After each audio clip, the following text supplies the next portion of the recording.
duule ergaa haadha warraa isaatiiti. Hacaaluun siin duule onnee koo keessa.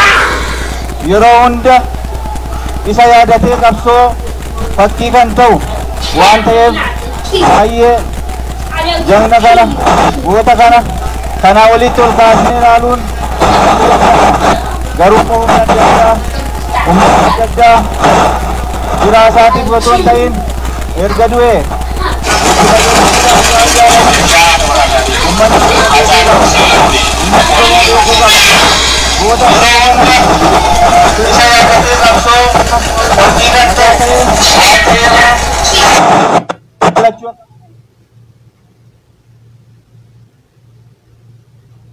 goota kanaaf siidaan har'a biyya isaa keessatti biyya gootaa Amboo biyya gootaa biyya fakkii uummata kanaa fakkii Oromiyaa fakkii addunyaa Amboo keessatti hoggaa awwaalamu siidaan isaa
gara sagantaa obboleessa keenya gaggeessuutti deemna waan ta'eef bakka jirru duraa duubaan warri sagantaa kana gaggeessitan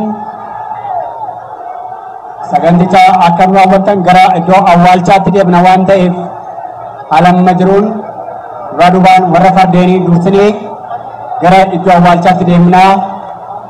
Obboleessi keenya bara baraan laphee keenya keessa jiraata. Hacaaluun laphee Oromoo keessa jiraata. Hacaaluun laphee dargaggeessa Oromoo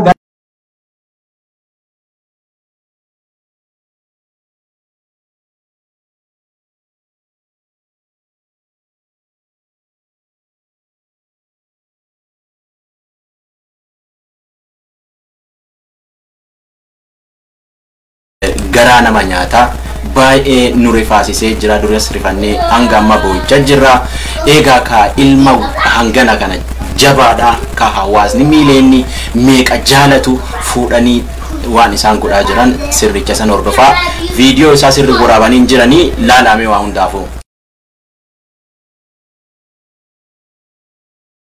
Dargaggeessi Oromoo keessa jiraata. Seenaa isaa bara baraan yaadannaa.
yaa ilmaan Oromoo hayyuu beekaa dokumentariin Oromoon qabdu yeroo ammaa kana sirni awwaalcha geggeessaa Haacaaluu Hundeessaadha adeemsifamaa jira. Beekaa fi hayyuu Oromoon qabdu Oromoo miiliyoonii jaalattoonni Haacaaluu Hundeessaadha silaa guutuu Oromiyaa keessatti bahaa fi kibbaa fi Itoophiyaa irratti silaa kan argamuu danda'u nama haga xiqqii takkaatiin sirna geggeessaa isaa dalaguu jirteef mootummaan biyyisaati.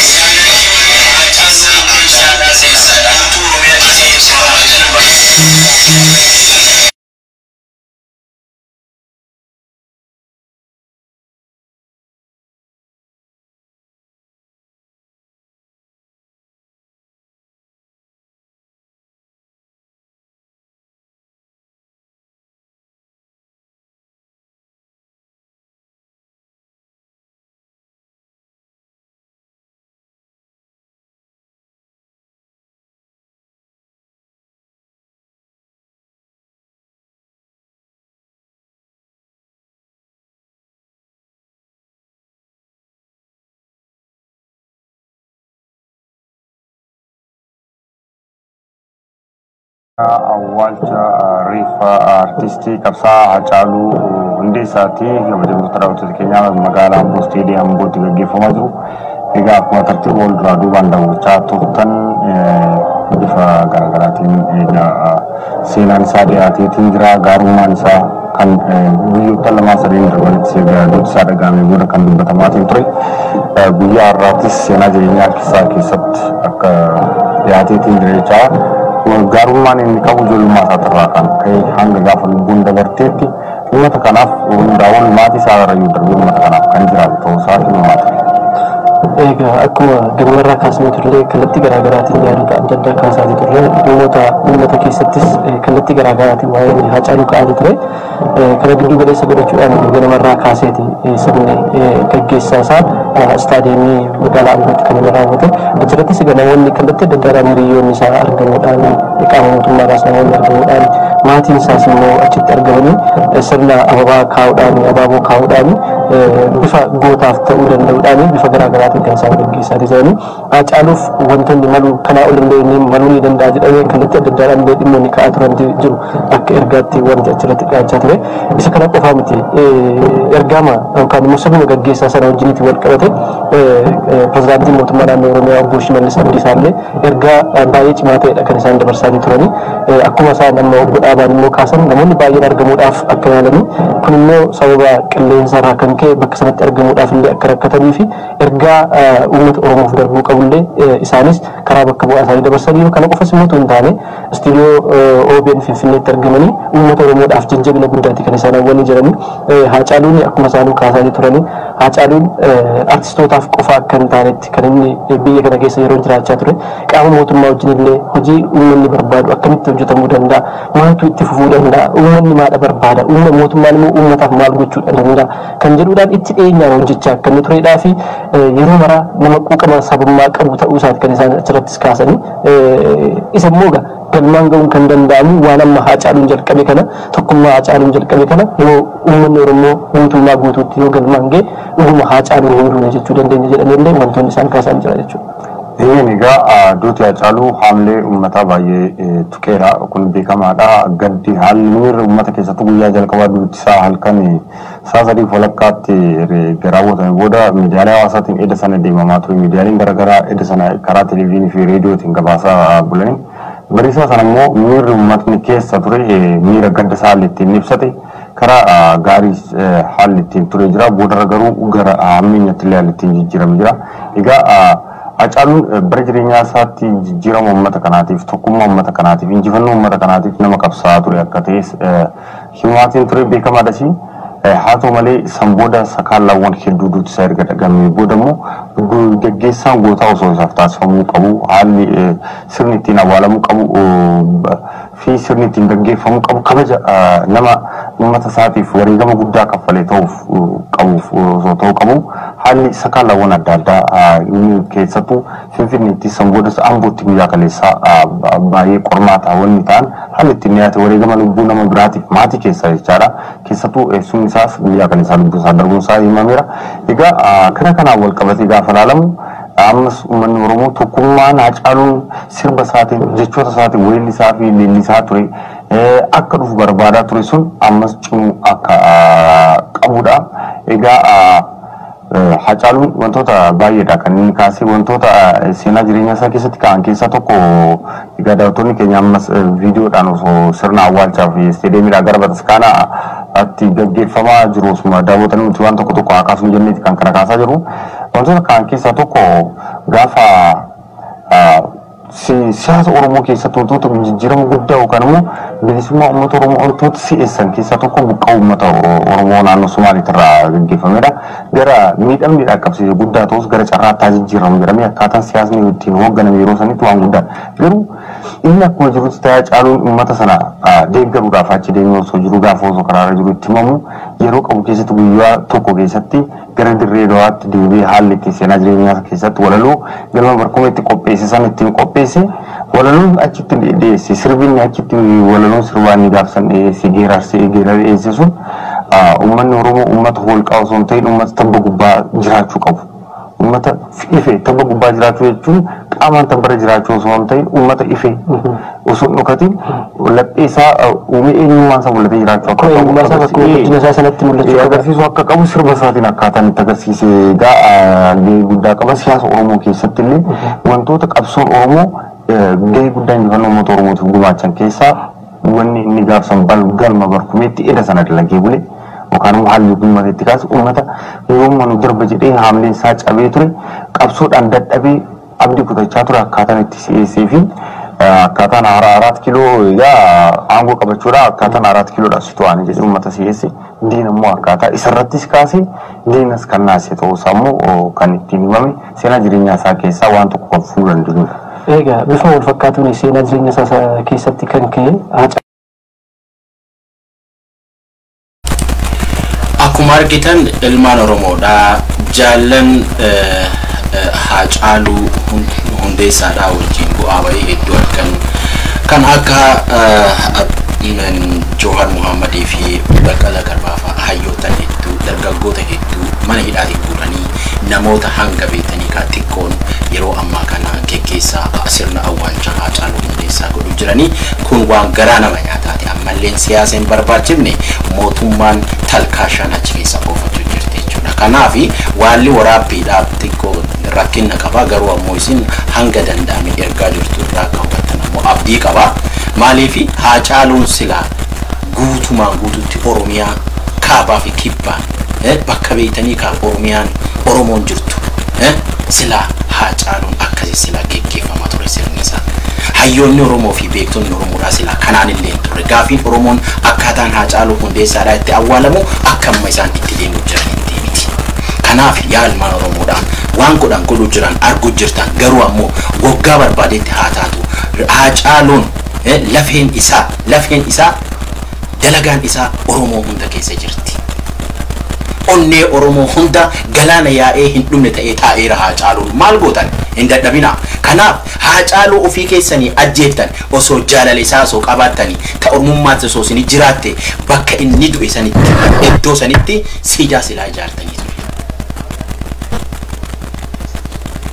Kanaafuu hordofaa dhaggeeffadhaa.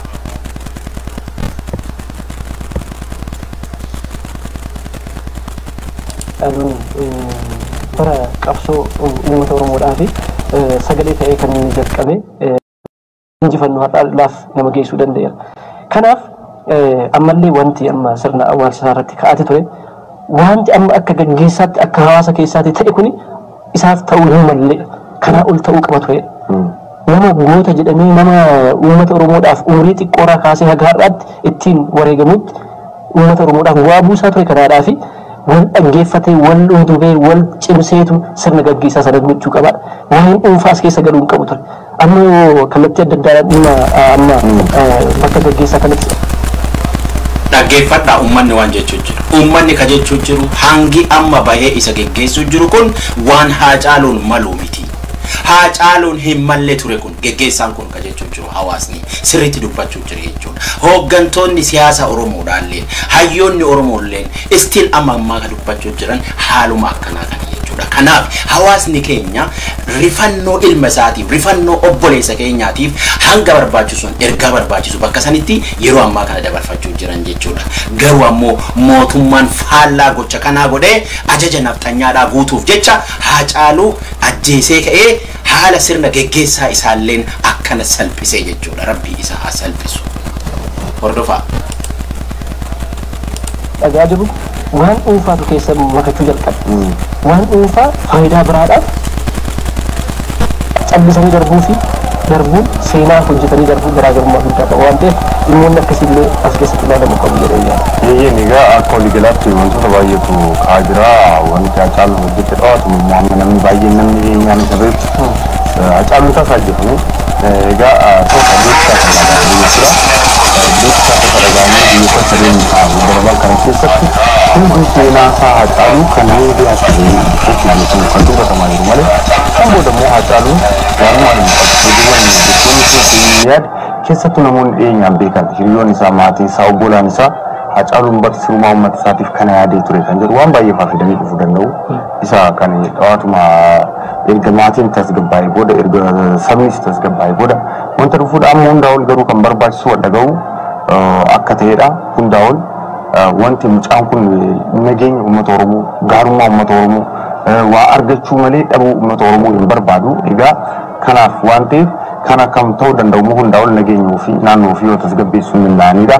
Kanaan wal qabatee ammas hojjechuun akka barbaachisuudha. Egaa amma sirni isteediyamii Ambootti gaggeeffamaatiin ture sirni gaggeessaa reeffa artiist Haacaaluu Hundeessaa gara bataskaana bakka awwaalli itti gaggeeffamutti taasifamaa jira. Malli isteediyamiidha wanta jiru. Egaa bifa kanaan simbiraan gaatiin ture. Tarii gidduutti saatalaayitiin adda cituu waan tokko muudachuu danda'a. Daawwattoonni keenya maaf adda citee jedhanii akka wannaan jennee daawwattooti keenya gara isaaniitti turtii muraasa boodamoo jechaadha. Amma kallattiidha waan magaalaa keessa jiru kun amma sirna waliigalaa kan amma dandeenyeen biraan kan geenyu ta'a jechaadha. Bakka bataskaanatti fi imala magaalaa keessa jiru immoo gara boodaatti OBN waraabbiidhaan saatalaayitii irraa bakka jirurraa fagaachaa jira waan ta'eef kan isaan biraan geenyu ta'a. Isaan hordofaa akka waliin turan isaan afeerra ammas OBN firee. Egaa akkuma argaa jirtan mootummaan Ashaagireedha. Mootummaan Ashaagiree mootummaan biyya bulchuu jiru neetworkii qofaa miti ka cufe. Neetworkii qofaa miti ka oggure inni dhaggeeffadha. Neetworkii qofaa ogguree hin teenne. Satalaayitii qara TV'n halkaniif guyyaa irratti dabarsaa oolu sirna kana guutumaan guututti dhossee awwaaluuf jecha irraa baase. Satalaayitii irratti ni darba akki dhimmi biyyaa jennee barbaannee dhabne.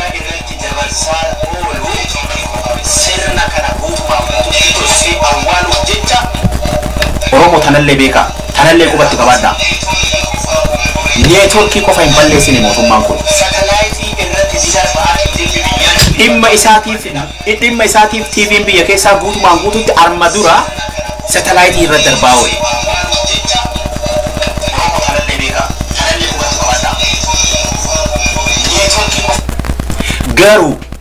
Garuu ilma Oromoo hayyuu beekaa silaa addunyaan guutumaan guututti fakas gootee laaluu dandeettu dhossee namoota ofiisaa fedhe gabbaaseetiin sirna awwaalcha Haacaaluudhaa geggeessuu jira jechuudha.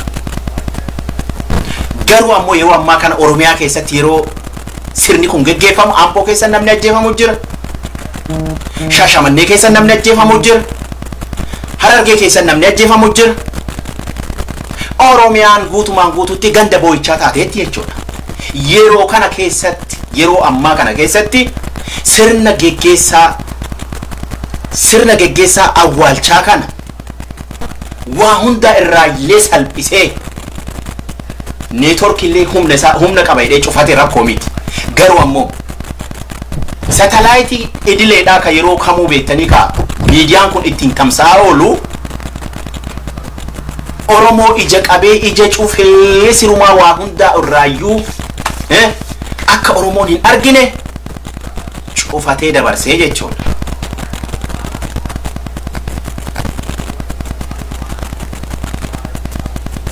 Ilma Oromoo kana ofii isaati ajjeesee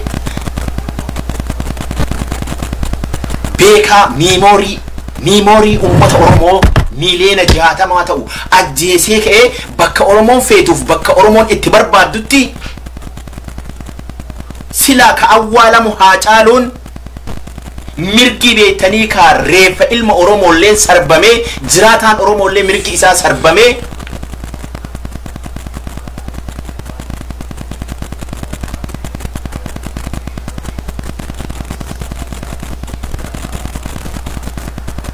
sirna geggeessaa Haacaaluu Hundeessaadhaa bifa kanaan oofu jiranii jechuudha. Kana keessa Oromoon hin jirtu. Oromoo boru ni bariiti. Akka dhiiteetti naftu. Kaleessas argineerra har'allee arguu jirra. Haacaaluu Hundeessaa bakka hayyoonni hin jirre bakka beektonni hin jirretti bakka beetanii ka Oromoon itti gaafatee namni kun gurbaan kun Oromoof umurii isaa guutuu qabsaa'e Haacaaluu Hundeessaadhaa qabsoo keessatti waa hedduu ga'ee hedduu taphatee dhimmuma kanaaf wareegame bakka sanin naa awwaalamu ka jedhee gaafate uummanni Oromoo rasaasaan rukutee balbala maatii warra Haacaaluu Hundeessaa irratti eessuma ajjeesee ijoollees ajjeesee neetworkii miti satellaayitii TV'n itti darbulleen ugguree Haacaaluu sirna kanaan geggeessisuutti jiran jechuudha dirqamaan. Fiilingii namoota achi keessa jiran ilaaluu ni dandeettan. Hordofaa. Hangafa kutufuudhaan beekaadhaan akkasitti abbootii amantaadhaan. Yagguu namni wayii qabameera, eenyu qabameera, amma akkuma jedhamaa ture keessaan wanti hin darbatamaa ture. Pirezidaantiin naannoo Oromiyaa kan isaan kaasan obbo Shimalirraa kaasee injinar Taakkalirraa kaasee wanta baay'eetu odeeffama. Kun maaliif ta'e kan jedhu sana dhaabbatanii ilaalu. Maaliif barbaadame kun? Maaliif namoonni akkasii kana kaasu? Kana qofa miti. Nuti Haacaaluu yegguun itti raawwatu kun yeroon amma yeroo Itoophiyaan maal keessa jirtudha fakkeenyaaf. Kallattii adda addaadhaan wantoota biyyattii kan qormaata garaa keessa gashantu jira. Siyaasni biyyattii fi xiyyeeffannoon biyyattii guutumaa guutuutti hooggansa hanga namoota siyaasaas hayyoonni xiyyeeffannoon isaanii keessattuu dhimma hidha haaromsaatiin wal qabatee gara tokko isaan akka hin beekamu. Hooggansa qofa osoo hin ta'in ummatichu har'aa torbee lamaan kana keessa maal dadhabeetiin jira beektaa xiqqoo baranaa humaan hawaasaas aarsaa ture. Keessaa sumaaniin dadhabbiin tiyyaatuunis amma sa'a takka caalaan dhaabbadheera sa'a takka caalaan dhaabbatuu jira. Dadhabilleeti hin deemu garuu hin deemu. Niin deemu deemeetiin bishaan dhugaa. Deemee bishaan dhuguu. Mataaseetiin namoota garaa kaafattee waan hojjechaa jirtu jira. Mootummaan immoo kana dhabamsiisuudhaa fi kanarratti hojii guddaa adda addaa guyyaan sun hidha haaromsaa kana hojjetii wal qabatee manni maree nageenyaa dhimma kanaadhaaf xiyyeeffannaa guddaatti kennuudhaan ministeera muummee irraa kaasee hooggantoonni gurguddoo naannoo irraa dabalatee wanta kanaaf xiyyeeffannaa guddaa kan isaan kennanii jiran. Ilaali egaa yogguu ati waa'ee biyyaaf dhiphattu keessatti taateewwan akkasii dhufanii waan biyyaa sana sirraanfachiisanii kallattii biraatti yogguu nama oofantu jira. Kana qofa miti waa'een dhibee jira. Dhibeen amma akka addunyaatti addunyaa raasaa jiru kuni hawaasti kun buqqa'ee yeroo waan akkasitti seenu waan biraan irraa uffata. Dhibeen kun jiraachuu isaallee hin dagata. Kana keessatti balaa biraadhaaf nama saaxilaa deemu hawaasticha akka miidhamu gochuudhaaf deemu. Inni kaaniin ta'a haati dhiiraa biraa boossee dhiiraa Oromoo waggaatti maaliif boossi? Kanallee uummanni Oromoo ilaaluu irra jiraata. Inni ajandaa kana fidi, inni ajandaa kana beeku. Meera geeffadha Oromoo gaazexeessichi waan inni haasa'u. Gaazexeessichi wanni inni jechuun jiru dhagaa'uu jirtan. Yeroo ammaa kana dhibeen koronaadhaa akkatti addunyaa boochisuu jiruuf akka addunyaa godhuu jiru jedheenni. Hagammaa wanni beektee ka gaazexeessichi namoota dubbisuu jiru jechuudha. Dhibeen koronaadhaa hanga mootummaan bilisa uummata Oromoo miidhee dhibeen koronaa hin miidhe. Dhibeen koronaadhaa hanga bilisa uummata Oromoo godhuu jirtu dhibeen koronaadhaan hin geenye. Osoo dhibee koronaatiin nu duune abbo anis biyya jiraadhee takka dhibeedha jenna. Rasaasaan nama rukutaa irra guyyaa keessa hanga bilisa ajjeeftee koronaan hin ajjeefne. Guutumaan guutuutti akka Itoophiyaatti jechuudha. Kanaafuu kaleessa jechuu jira koronaan Oromoodha bilisa kennaa jenna koronuu godhanii jiran nu mul'isanii jiran. Kanaaf gaazexeessichi haasoo jirullee dabaadha. Shiraa fi waan adda addaa kana silaa daddabsee dubbii lallaaqachuuf deema. No, ummatni Oromoo sirri beekan. Hin jirtan bilisa hin jirtan. Kanaaf ummanni Oromoo ka barbaadu ajjechaa fi dhiigni haa caaluudha.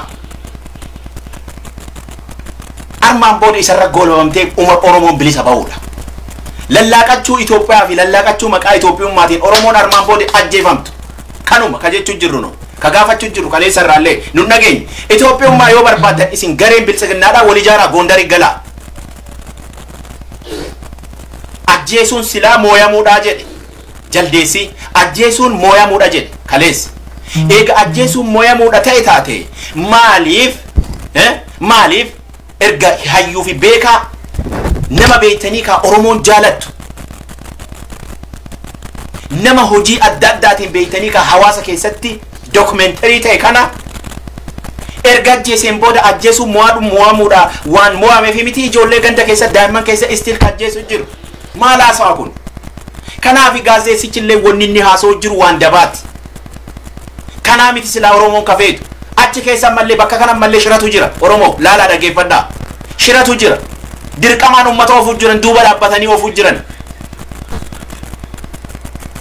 Haacaaluu duunee haacaaluun du'ee awwaalu jira yeroo ammaa kana silaa osoo biyya jiraadhee ana silaa haacaaluu waliin adda awwaalamaa ture. Ammoo dirqiin ammoo giddiin waliin nu bulchitu. Haacaaluu ajjeessanii walumaan uummanuu hin bulle no. Haacaaluun du'ee haacaaluun irra awwaalameemi bilisa walii inuma hin jiraanne. Ajjechaa ilmaan Oromoo irratti hangammaa raawwatamaa jiru. Ajjechaa haacaaluu amma beektanii ka isin raawwattan kana raawwachiiftan kana isa kanatu Oromoo gubee kaase. Oromoon obsee danda'ee waa hundaa osoo jedhu jiraataas gahe. Har'a deebitanii ilma tokkicha ija silaas Oromoon naa jira ka jettu fuutanii rasaasaan ajjeeftanii kaatanii sanittuu bakka Oromoon itti fedhu bakka Oromoon itti barbaadu sirna awwaalcha isaa geggeessuu dhiiftanii faallaa isaa san irratti oofuu jirtanii jechuudha. Oromoon boru bilisa ba'a. Oromoon boru bilisa ba'a. Garuu ammoo isin salphattan haacaaluu waggaa 5 waggaa 10 haa ta'u siidaan isaa garuu bakka san inuma godhama. Oromoon ganaa deebinee haacaaluu boonna adda haacaaluu bo'uutti hin jirru. Guyyaa Oromoon bilisa baatee guyyaa Oromoon bilisoomtee bakka isin beektanii ka haacaaluu reefa haacaaluu itti darbuuf deemuu jirtan san keessa Oromoon baasee guyyaa Oromoon bakka beektanii ka ofii itti fedheef ofii itti barbaade bakka kaleessa haacaaluun irraa itti weellisee irraa itti qabsaa'uu jiru sanitti sirni isaa geggeeffama. Dhumattee kanuma. Kanaafuu lookii fi wanni gaazexeessichi haasa'uu jirus ka Abiyyi ergate waan ta'eef haasawni isaallee haasawa daddabaadha. Kanaa miti Oromoon ka barbaadu. Oromoon waggaarraa waggaatti dhimmaan bilisaataaf ittiin madaataaf inni kun dhaabbachuu qaba jedhamee abbootiin gadaa hayyoonni kallattii adda addaa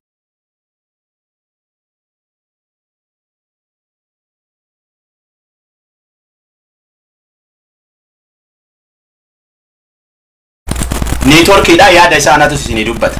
Neetworkiidha neetworkiin seenu yaada isaa isinii dubbadhaan. Haati Oromoo abbaan Oromoo ka jechuu jiru haasa'uu turan hagadhaa qabsoon Oromoodha.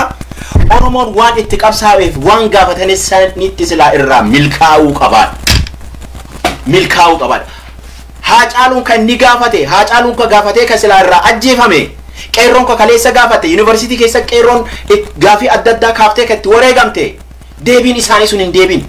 Fuudhanii ammoo har'allee hayyuu fi beekaa qaroo kana galaafatanii jechuudha. Nuu dabalan ammallee nuu dabalan borullee ammallee nuu dabalanii jechuudha isteeppii itti aanutti. Kanaaf namichi yaada kennu jiru yaada akka isaan barbaadeeti amma neetworkii yoo deebi'e isinii seenana fakkaata hordofaa.